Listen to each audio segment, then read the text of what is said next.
What's up, everyone? Welcome to Inside the Program. This is where we deliver the latest team news. So, welcome to Inside Texas Football, powered by InsideTexas.com. Texas Homer here with Eric Nalin.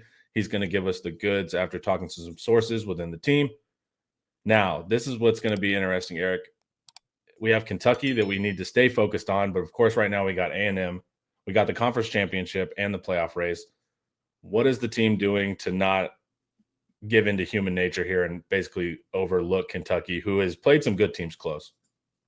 Yeah, well, the fact that they've played good teams close does do a lot of the work for the coaches. But the coach staff has done a good job keeping everybody focused. But I think more so the team leadership has done a great job. You know, they understand that they got to win this game for the next game to truly matter. The program mindset is that the season could be over with a loss to Kentucky. So focus on Kentucky. But back to what you said about, they've played good teams close. They should have beat Georgia. They had Georgia dead to rights at home. They beat Ole Miss on the road because Ole Miss basically beat themselves, which is another lesson for Texas. Don't beat yourself. And then they played Tennessee very close. I think that was on the road. They actually led at half. So the fact that they played those three teams, great. Texas fits that profile. Texas is more like those teams than the teams that Kentucky played poorly against. They played bad against a number of teams. That's why they're 4-6. But they're 1-6 in conference, and that one loss is against a playoff contending Ole Miss. So that, all those factors have helped Texas keep the focus. Everybody kind of knows what next week is going to be, but there's time to get to that. There's plenty of time to get to that. Win this game so that game matters even more. In the presser, Sark said people were getting a little feisty during practice. You hear anything about that?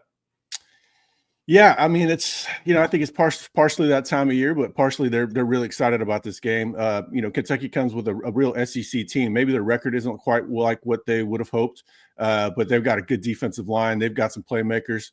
It's a real life SEC team. I think they got to break with a couple of these other teams that are kind of down. Kentucky's down but dangerous, and I think all that leads into they need to play well to win this game. They want to play well so they can get right and feel like they're going to win the national championship. Right now, it doesn't feel like Texas is playing well enough to do that. But last year at this time is really when they hit their stride. They played a lot better until they kind of had some struggles against Washington, but. Hopefully this year mimics last year where they really got on a heater. And this would be a good team to do it. Now, of course, Kentucky's dangerous and they're going to make it ugly, I think. But if Texas plays a good game, there's a narrow path for Kentucky and a wide path for Texas. Absolutely. And tomorrow's actually going to be senior day as well. So we have the obvious guys walking, right? The people we know are out of eligibility or been here for a while. But everyone's always excited about the guys that have eligibility left. They could go to the league, whatever that is. Is there any updates on guys that are not super obvious that'll be walking? Yeah, I mean, all the seniors are walking. The only two that I know of that are walking that still have eligibility are Quinn Ewers and Michael Taff. I'm not sure about Tia Savea. There's been some talk. Tia might redshirt. He's only participated in 3 or 4 games, which means if he doesn't play again, he can come back. But I've heard that he might hit the transfer portal again. So I don't know what to expect there. But Ewers, almost assuredly, he's going to the NFL. Maybe there's a possibility that he transfers elsewhere. With Michael Taff, Michael Taff is, like anybody else in his shoes, like Matthew Golden. Matthew's just a junior. They're going to see what their NFL draft grade is. They're going to wait for that feedback.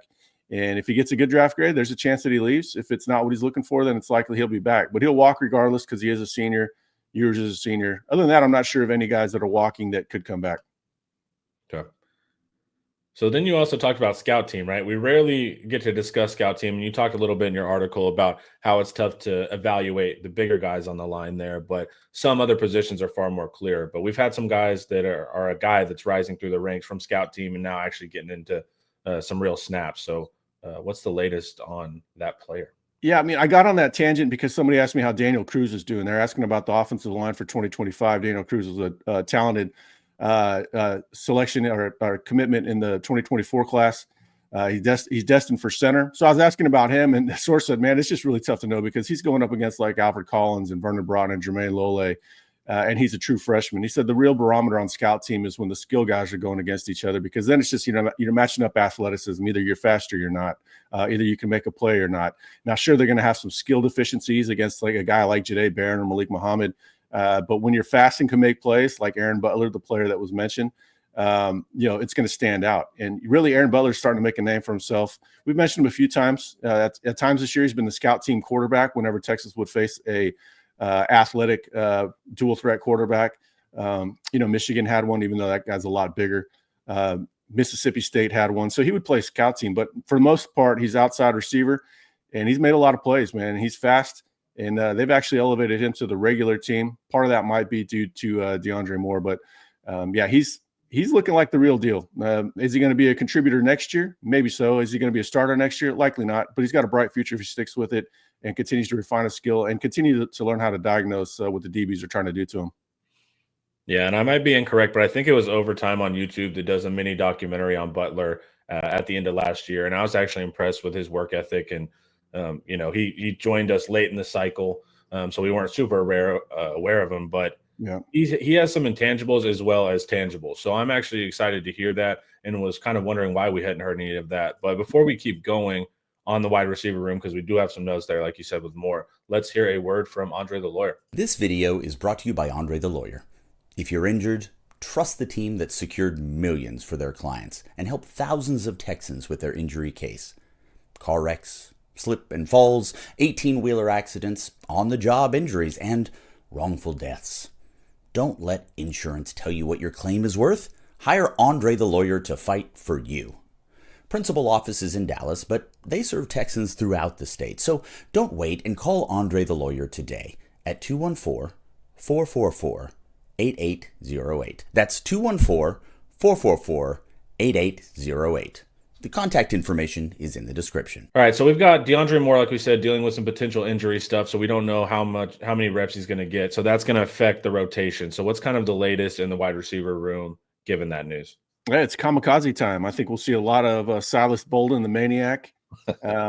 He's due for a very big play in the run of the field, not just special teams where he's giving everybody a heart attack week to week. He's had a couple of very close plays where he almost came down to it. Vertical route down the seam a couple of weeks ago. Then a tough one that he couldn't come down with. He's got very good hands, but all these balls are very tough to catch. I'm hoping we see a big game out of him. Especially you could see him in the screen game. Texas is very good in the screen game, and obviously he's extremely dangerous in close quarters. References his punt returning ability. But we could see a big game. And of course, they elevated Butler to the regular team. I don't think we're going to see him or anything. Parker Livingstone has been on the regular team too. We haven't seen much of him. I think all these moves are just because of the Moore injury. But I'm most excited to see Bolden. That could be a sneak attack on Kentucky, because they haven't really. I don't think they've really prepared for a guy that has Bolden's ability in space. Yeah, and then another injury question fans have had was Colton Vasek. So what's the latest on him? And then also we had some people on the board ask about his Westlake Bash brother, Ethan Burke. So what's the latest on the Westlake giant defensive ends? Yeah, Vasek missed a couple weeks, which I think justifiably had people concerned because he missed most of his freshman year. The injury wasn't disclosed to me, but it's not serious. He's back this week. Sark himself disclosed that. So that's great to hear. He's a very, very, very big piece to the 2025 puzzle, as is Ethan Burke. Somebody asked me how, Ethan Burke seems like he's had a down year. I don't think he's had a down year, but he has had a quiet year. Source said it's just quite simple. He hasn't played nearly as much as he did last year. The addition of Trey Moore, Colin Simmons, and then Barron Sorrell in his senior year. We just haven't seen much of Burke, but he's the same player that flashed last year. He's going to be a candidate to have a very big 2025 in addition to his Bash brother, Colton Vasek. Yeah, going from weak side pass rushing to the strong side edge, it can be an adjustment. So we just saw the Bryce Underwood news and how important NIL is going to be going forward. Texas has been super disciplined there, right? They're not biting and overpaying. They're making sure that we're getting top line talent, but they're also actually doing roster management, making sure we have depth in the second and third string, making sure you have a football team essentially. And so Texas has been consistent there, consistent with their payouts. Trustworthy in the NIL age when some schools can get a little shaky, So we've done it the right way, and we want to be able to continue that success. So there's some NIL fundraising that's occurring that it's kind of up in the air, but what's the tease on the NIL front right now? Well, let's talk about NIL just holistically in a minute, because I think the Underwood situation, is an eye opener. That one's people that don't really follow college sports are wondering what the hell happened. This guy's getting $10.5 million or $12 million for 4 years. An article I wrote last night, I mentioned that NIL Era is not for everybody. Not all the schools are well heeled enough to do it year in, year out. Some are going to be flashing the pans. One year they go big, the next year they're not going to be able to afford to. So you have to pick your spots. Obviously, Ohio State. Now they have more money than most schools, but they went gigantic last year to retain their talent. There's a reason why they had so many guys come back rather than go get drafted in late first, second round even. Ole Miss is a team that goes up and down. It's obvious when they're spending quite a bit. Now Michigan and Florida are the two teams that are up. Florida saved money on bringing Billy Napier back rather than spending money on a buyout. They had all the money just sitting there. They had the money to buy out Billy Napier. They just decided to give him another year. So the money's just sitting there. And then in the era after Jim Harbaugh, Miami or Michigan had to get their stuff together. They got a discount having Harbaugh there, similar to Alabama having a discount with Saban there.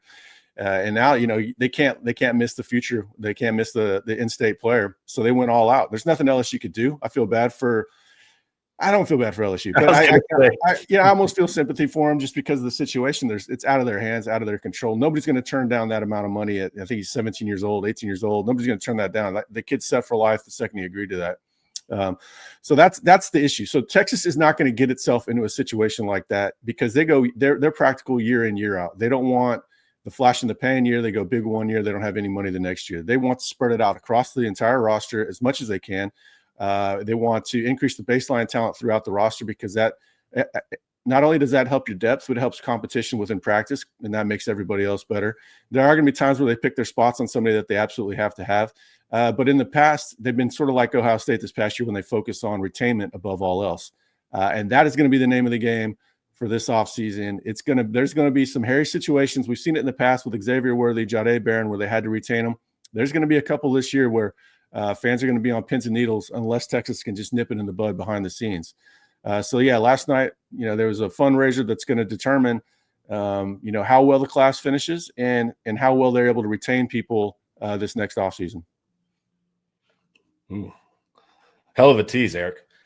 Is there any dominoes here, right? LSU loses a quarterback. Does that mean that they're going to go try to poach somebody? Are there any extenuating circumstances that we need? Sounds like they're still waiting to see what Nussmeier does. Nussmeier's in a unique situation because his dad is going to have as good advice as anybody he could possibly talk to. His dad has been an NFL OC, college football head coach, so he's going to have very good advice there. They're waiting to see what he does. But reporting on the On3 LSU site points to them going to the portal.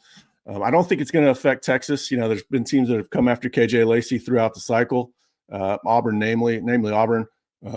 Ole Miss did at one point. There was a rumor that LSU might look at him, but it seems like for now, it seems like Lacey's locked in, which is important because Texas is going to go into next year with only 3 quarterbacks, Arch, Owens, and Lacey. And normally you want 4. Owens would be, if Owens has to play, that's a pretty sketchy backup, even though he does have talent, just no experience. So they really can't afford to lose Lacey. Then they'd be in dire straits because you're not going to go to the portal and get a backup for Arch. It's just you're not going to find that guy. But yeah, right now Texas is in a good spot. I'm waiting to hear about how fundraising went because then I'll know if they're in a good spot or a great spot. Good stuff, man. I'm excited about that. Fans, thank you guys for watching. Enjoy the Kentucky game and then the games to follow, but we would never overlook Kentucky. Hopefully we don't get into a slog. Make sure to like and subscribe to the channel, guys. We appreciate it. And then always go to InsideTex.com. That's where all your team news is, in-depth, recruiting updates, game analysis, everything. If you want to be a super fan and you want to be able to know what you're talking about your favorite team, head over to InsideTex.com. Till then, Eric, thank you. Fans, thank you. And hook 'em.